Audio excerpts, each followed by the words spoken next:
Do you remember that old Beatles song, All You Need Is Love? Remember? All you need is love. Bum, bum, bum, bum, bum. Guess what? A lot of people criticize the Beatles, and for good reason, but they got it right on that one. And we're going to talk about how to get out of the performance trap and get down to what really matters, learning that all you really need is love. That's today.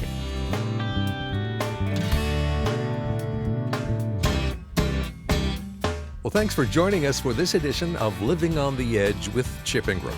I'm Dave Drury, and in this program, Chip continues his series, Spiritual Simplicity, Doing Less, Loving More. You know, this is going to kind of seem random, but before Chip gets started, let me ask you, when you were a kid, did you ever have pillow fights? Now, which kind, feathers or foam, stood up better? Well, as you listen today, Chip's going to suggest you defend yourself with that proverbial pillow and then offer something other than another swing. Well, let's jump in now to part 2 of Chip's message, All You Need Is Love, from 1 Corinthians chapter 13. Many of us live very hurried, overextended, complex lives with shallow, superficial relationships, even with our closest friends and families, because we have unconsciously learned to believe performing well, possessing much, and providing stuff is what life is all about. Your value as a person, your significance, you got to perform well. Who you are, what you do, what people think has to do with possessing stuff. Some of it's intangible and some of it is very tangible. How you doing with this? Boy, it's quiet in here, isn't it? And this isn't, you know what? This is, you don't get a free pass on this because you're a pastor. As I've looked at my DNA and my schedule, and when I look at the list of not what I say, but the list of what does my behavior say? What does my schedule scream? Where does my money go? I feel like there's a constant battle of fighting against this belief system that possessing, performing, and even that altruistic, I'm going to provide for, can get me going at a pace that isn't good for my soul. It isn't good for my marriage. It isn't good for my parenting or grandparenting. And it kills friendships. So if that's the diagnosis, what would the doctor say? What would the Simplify Your Life doctor say? Here's a prescription for transformation. 3 things he would say. He gets his little pad out. You know, put your shirt back on. I'll be right back in just a second. Little prescription pads coming out. Number 1, the secret to simplifying your life is focus. Now, this isn't earth-shattering, is it? You're trying to do too much. Oh. You're trying to accomplish too much. Oh. You're trying to get your kids involved in too much. Oh. You need to do less, but do it better, deeper, more relational. But you need to do the things that matter most. Oh, okay. Knowing that we've all done that and tried that, and it lasts for 2 days to 2 weeks, depending on our personalities. RX number 2, you can only do less when you purpose to love more. This, for me, is the biggest aha of this series and this message. I have tried many, many times to tweak my schedule, right? I'll do a little less of this, a little less of that. And I go to bed early, I get up real early. I mean, I've read time management books like you all have. I do my A's first before I do my B's and I do my C's. I do know how to multitask. And I'm one very intense person. And yet I watch it just multiply until different seasons of my life, I feel like I've got the 7 plates spinning or juggling the balls. And then somehow, well, that can lay there for a couple minutes and I'll give my attention over here. Ooh, that's my marriage. It can't lay there very long. And what, you've done it, right? If just tweaking things was about intelligence, I'm talking to a really smart group of people who you would have figured that out by now. This is a lifestyle issue. This is a mindset issue. And this pressure and this demand has us going all these different directions and then sedating our pain and our loneliness with videos and technology and food and unhealth. And that's why we have so many addiction issues. Because right before people get ready to crack, they just find a substitute to make them feel better. I was in South Africa and afterwards went to Zimbabwe. And I have to visit orphans. And it was, yes, we want to help the orphans, and my wife and I have been financially supporting a ministry we really believe in, but it great. It wasn't, am I going to check it out? I knew it was going to be good before I got there. What I knew was, at the pace that I live, with the new things that I've taken on, unless I look into the eyes of little orphan kids who live in shacks, and unless I feel their pain and see what the third world is like, I will just go faster and faster and try and do things bigger and better and faster and more, bigger and better and faster and more. And just because they're spiritual, they can make your life just as crazy. And so I remember in Zimbabwe, it was the second home. I'd been doing some teaching, and our group visited a couple different homes, and they have a gated place, and you go into the home, and they have like 8 or 10 girls and an auntie and a grandmother, and they teach them the Bible, and they get a good meal. And we went in the back, and they're teaching them a garden to feed them, and they had a chicken run where they're raising chickens for their food. But I got out of the car, and this little girl, in fact, she was about this tall, so she's a little heavier than I'd hoped. She just walked up to me like this and went. So I, got her and I put her on my hip, and, we walked around for a while, and she seemed to really enjoy that. And it was kind of like, we're going to go to the back. Do you want to walk? And I'm thinking, my back says it'd be nice if you walked. And she just put her arms around me. No. I said, well, what's your name? She goes, Blessing. I thought that's interesting. And so we went around back, and she was on my hip for about 25 or 30 minutes. Actually, I had to change hips. And then we had a little girl that was 13 years old that was taken off the streets when she was about 5. And you don't know what it's like for a little girl in Zimbabwe or around the world in these countries that are on the streets with no parent at 5, 6, 4, 7. Just let your imagination go, and it's a little bit worse than that. And this little girl, after now 4.5 years, 5 years in this home, was amazingly articulate. And not only amazingly articulate, but she began to talk about not just parroting verses that she'd memorized. I have a relationship with Jesus now. I get to eat every day. But the most important thing is, and she looked up because a pastor comes like every other day there along with the auntie and the grandmother. She says, I have a family and I'm loved. And she just beamed. And I just thought, I just sat and I thought, with blessed on my hip, these kids possess what so many of us are chasing after. You know what? They're not taking drugs to fall asleep at night. They're not wondering how to balance 75 to-dos. The simplicity of their life. I love God. I love these people. They love me. We want to help others in the way that we've been helped. And I just thought, that is a blessing. And what I realized for me was the only way, this was a big ha-ha. I've tried to do less, but other stuff creeps in, right? There's always that great opportunity, and then it always comes with, here's a great opportunity, it's right down the middle of the plate, and by the way, this great opportunity is only going to come now, and if you don't swing at it right now, your kids are going to miss it, or you're going to miss it, or the business is going to miss it, and it's strategic, and it's great, and you can do this, and you can add it to your schedule. You're not going to take anything off, but you're going to mentally say, act like you are, and so one more thing gets on there, right? And I just realized my no isn't strong enough to keep stuff off my plate until I have a lot stronger yes. Well, how did I have 2 weeks to go be with orphans?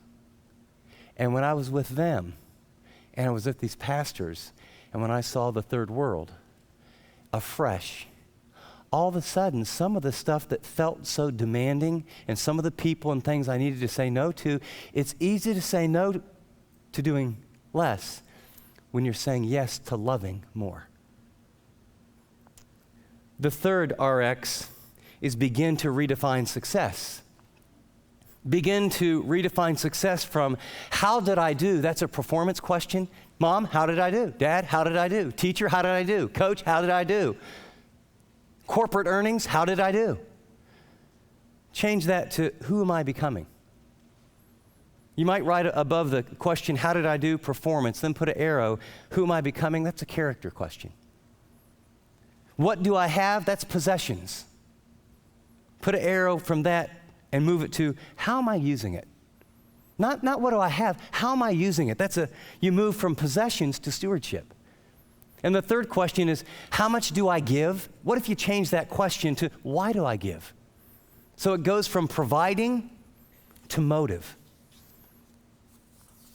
What we have before us is one of the greatest chapters in all of biblical history. But I want to tell you that the Apostle Paul did not sit down one day and say, you know something?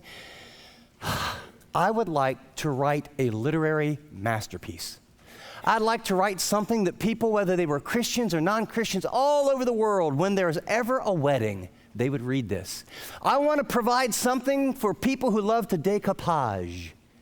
I want plaques to be filled in future Christian stores all over the world. I want it to be put with little lists of poems. You know, Ralph Waldo Emerson, Apostle Paul. If I speak with the tongues of men and of angels, yet have not love, right? If I prophesy, you know, he was not trying to do that. In fact, what you're going to find is we're going to spend our time and we're going to walk through this. He doesn't even define love in 1 Corinthians 13. He gives us 15 descriptions of love, beginning at verse 4. And in the 15 descriptions, I'll show you a little bit later, he takes at least 15 of their dysfunctional, hurtful, bad, superficial, relational fallout behaviors, and every one of these things is a corrective so that they will be loving in their relationships. This is a very practical chapter. He's talking about, instead of suing one another, here's how you do. Instead of feeling hurt and rejected and betrayed and gossiping about people, here's what you do. Instead of living this way, here's what you do. Instead of shacking up with your mother-in-law and being sexually immoral, here's what you do. I mean, this church had major problems. But if we're going to love more, the danger is that we will think that love is a ooey-gooey feeling, and now I feel better, God. I had 17.5 seconds of ooey-gooey feelings with my wife and 11.7 seconds of ooey-gooey feelings with one of my kids. Or I'm a single person and I had coffee and we had a deep talk and I feel better. Now, all those things may be good, but here's the question. If simplifying your life never works by just saying you're going to do less, but the secret is loving more, the fundamental question is, what is love and how do you practice it? What does it really mean to be loving? And I'm going to get us started, and we're going to start real small, and we're going to learn to start loving what love really is, not an emotion, not a good feeling, but a choice to treat other people in a way that you don't have the power apart from God giving it to you. But we're going to learn to love other people, and I want you to start with those closest to you. Family, friends, spouse, irritating in-laws. And so notice what he says. Verse 4, love is patient, love is kind. It does not envy, it does not boast, it's not proud. Just underline, love is patient, love is kind. That's all I'm going to cover today. We're going to take one baby step toward how to become more loving people, because as your love will get deeper and deeper and practical this week, you will gravitate and spend energy and time there, and you'll start doing less and loving more. Love is patient. The word is macrothumos. Macro meaning broad or to spread out. Thumos has the idea of passion. Some translators say it is to have a long suffering. The idea is only used, it's not in reference to being patient with circumstances. This word has to do with being patient with people. This is that when someone says a little remark that hurts your feelings, and so you shut down and turn on the remote. This is someone who, you wanted to be romantic on a certain evening and you got turned down, so you decide, you know what, I'm just not going to respond to her or him. This is that little comment that your parents make and you just say, well, forget it, I'm going to shut my door and, video game. This is someone at school who says something to you to hurt your feelings, and you just find yourself telling another friend what a jerk and how she's stuck up and who does he think he is. This is a different way to respond to hurt. Basically, love is patient, love is kind. He's addressing the same issue. It's one coin. The issue is this, and write this down. How do I respond when people hurt me? And you don't have to be in the church long to know you're going to get hurt. And we hurt one another in families. And we hurt one another in friends. And we hurt one another in ball teams. And we hurt one another in business. How do you respond when a word or an action or a neglect or someone doesn't invite you or someone says something about you? How do you respond when there's a little hurt or a wound? My reaction is, I'm going to do it back. Or I'll passive aggressively say, did you hear what he did to me? Or she did that, therefore, some of you will lash out with your words. Some of you will pay back later. Some of you will passive-aggressively leak and be sarcastic. Some of you will cut your parents off. This passage says you want to learn to become loving. Here's what it says. Love is patient. Then the word kind is only used in this form in the New Testament. And it's giving an undeserved response of goodness, winsomeness, and encouragement to the person who's wounded you. Love absorbs the blow and returns a hug. And it says, you don't deserve this, and I can't give it in my strength. But you said that to me, and it hurt my feeling. I'm going to go to the bedroom, and I'm going to forgive you, and then I'm going to think about how could I affirm and encourage you. Because most people who hurt you, it usually comes out of a wound in their own life. Can you imagine what's going to happen in relationships if that's all we do? Love absorbs the blow and gives a hug. Now, some of you have some historic situations, and there's some abuse situations and issues that you have kind of in background, and this does not mean that, you go home now and say that, the father that abused you sexually, do you think we could form a meeting? I learned from God I'm supposed to hug you. No, okay? Let's not oversimplify. There's issues and boundaries, but let's just start with the everyday relationships of where we live in our homes or in our apartments with roommates and at work and our neighborhood, and let's say what would happen if we absorb the blow like a pillow and we returned a hug. It's really what Jesus did, isn't it? When he was on the cross, he was hurt, rejected, beaten, and it wasn't just by those people, it was by our sin. And what do you do? He absorbed the blow. Into your hands, Lord, I commit my spirit. And then he died, he rose from the dead, and his Father forgive him. He was kind. He loved. And we're going to learn, you know what that does? It never fails. It's powerful. This is supernaturally responding to evil with good. This is just normal for God's people. And so let me give you a little assignment. What does your life and schedule indicate you want to be known for? That would be a real honest one to answer, wouldn't it? Second, what's the biggest barrier to you slowing down and simplifying your life? Jot that down. Have coffee and talk with someone that you can trust that's safe over that one. Third, how can you begin to be more loving this week, and with whom? And let's get it to one person. Just as you're thinking right now, write someone's name down. Who is it that, has a little wound, a little hurt, a little dissing, you feel a little rejection? Who could you just absorb the blow, forgive them, and give them a hug of some sorts? Might be a note, might be a word of encouragement, might be bringing something up and telling them you forgive them. I don't know what it is. God will show you. And then here, finally, why is it so critical to understand how much God loves you in order to become more loving? See, your first assignment, are you ready? Your first assignment is not go be more patient and kind and loving. Your first assignment is to let God do that for you.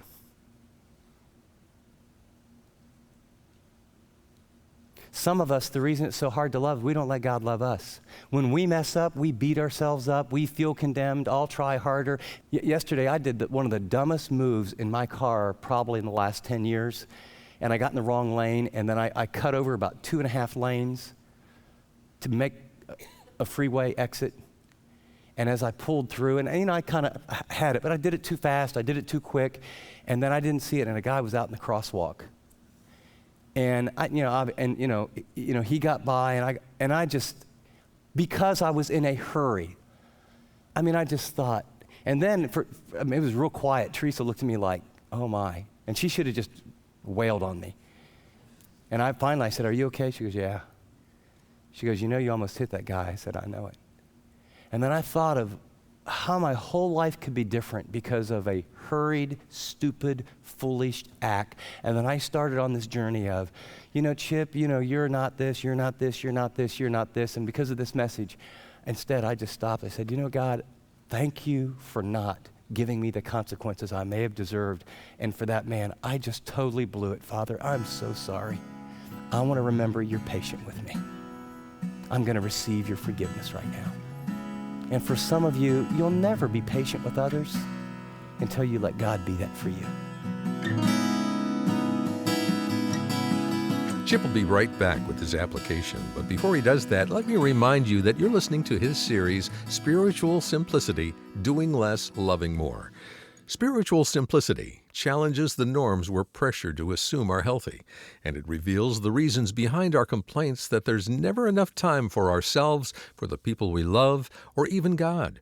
Spiritual simplicity paves the way to living a simpler, wiser, more connected life. Sharing a message is easy, and we hope you'll do that if you found this message helpful. If you'd like to purchase or send CDs, just tap Special Offers for all the discounts and details.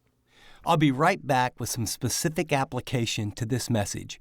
But before I do, I want to take a minute to tell you about one of my most favorite tools that we have to encourage everyone, but especially women. Some of you know because of the story that I've shared that my wife really did not have a very positive childhood in terms of self-image. She experienced a lot of rejection, condemnation, really did not feel good about herself. In fact, I met this beautiful, godly, wonderful woman that didn't like herself at all. And shortly after marriage counseling, we were introduced to the idea of identifying the lies that you believe about yourself, writing them down, putting a stop sign on the bottom of a card, and then turning it over and reading the truth, and then adding a passage from Scripture. And, you may not realize it, that if you have a problem receiving love, it's very difficult to give it away. And so we got these cards, and for 2 years on the couch before I went to work, we would review them. We would say them out loud. They later became what we called Affirmation Cards, and as God changed your life, I had the privilege of watching this person just bloom before my eyes and be totally transformed. And as we're talking about spiritual simplicity and doing less and loving more, one of the things I would say is if you really want that to happen, trying harder will not work. I mean, it might work for a day or two or maybe a week, but you have to renew your mind. And you can't love more unless you see yourself the way God sees you. And that doesn't happen unless you renew your mind. And so they're for everyone, but I will tell you, they are really geared for women. I watched my wife take my daughter when she was about 11, 12, 13 years old, and they went over these cards for a few years. And I just want you to know that if you would like to love more, or if you have a daughter or a granddaughter or a wife or a mom, that you would say, I would so long for them to see themselves the way I do. They're so wonderful. They're so beautiful. They bring so much. But down deep, if you don't believe that, it causes all kind of problems. Affirmation cards. Dave, why don't you tell them how they can get those? Our affirmation cards come out of the practice of battling the lies of self-worth and value we all tend to believe with the truth from God's Word about who we are in Christ. This attractive set of hardstock cards is an effective way to renew your mind with the truth of Scripture. Let me encourage you to preview these cards and maybe think about who in your network could use a little just to bless you today kind of gift. To order for yourself or for a friend, just tap Special Offers. Shipping is free for a limited time. As we close today's program, there's something that occurred when I taught this that you couldn't see. And when I got to the part where I talked about, a pillow and absorbing the blow and giving a hug, I had a big pillow on this stool on the platform. And there happened to be a guy I didn't know. I probably shouldn't have done this, but I said, "Excuse me, could you help me for a minute?" And I said, "Come on up here right now." And he did. And I didn't realize it until he got up there. He was about 6'5", and he was really pretty big, and I didn't know him. So I don't know how he ended up on the front row, but I figure anybody on the front row has got to be, pretty bold. And so I held up this pretty thick pillow, and I put it against my chest, and I said, "Now, here's what I want you to do. Would you punch me into this pillow?" There's 1,000 or so people kind of right there watching. I said, don't kill me, but this has got to be kind of real so they see how it goes, So I'm thinking he's going to do it fairly mildly, even though I've told him, because, you're not going to knock out the pastor in front of everybody. And so this big guy, he was pretty new. I've never seen him before, and he kind of smiled. And he hit me right in the gut, and I didn't tighten up because I thought, he wouldn't hit me that hard. And so I went, "Ooh," like that. And then I had to sort of go, "Oh, boy." And so I took a deep breath as I sort of got the wind knocked out of me. And I said, that's really good. That's how a lot of people feel right now. And then I took the pillow, and I didn't know him very well, and I gave him a little embrace. And it was so good because so often it's not just these big, huge things where we take a blow. It's a little comment here and we don't expect it. It's a look that one of our kids gives us around the table. It's, we offer something at work and someone kind of disses us, and it's just a little blow. And all those little blows that happen into your life, you know what? You can have this little bitterness and this little anger, and it can just destroy your soul. Love is patient. And love is kind. And patience is that first step of, putting up with absorbing the way Christ has absorbed it for us. And it's a word picture. And I had people all the next week. In fact, I reviewed this every week for 3 or 4 or 5 weeks. And people came back and said, that word picture. And I picked that up from a pastor many years ago. I remember hearing a message from years ago where he shared that illustration. Take that little picture, just take it with you today and this week. And when you feel a little wound, think pillow and then kindness. Give a hug. See if God doesn't use that in your life. As we wrap up this program, if Chip's teaching has been helpful, would you go to the App Store or Google Play and rate the Chip Ingram app? Even better, would you add a comment about how listening to Living on the Edge has made a difference in your life? We'd appreciate it so much. Well, for all of us here, this is Dave Drury saying thanks for listening to this edition of Living on the Edge.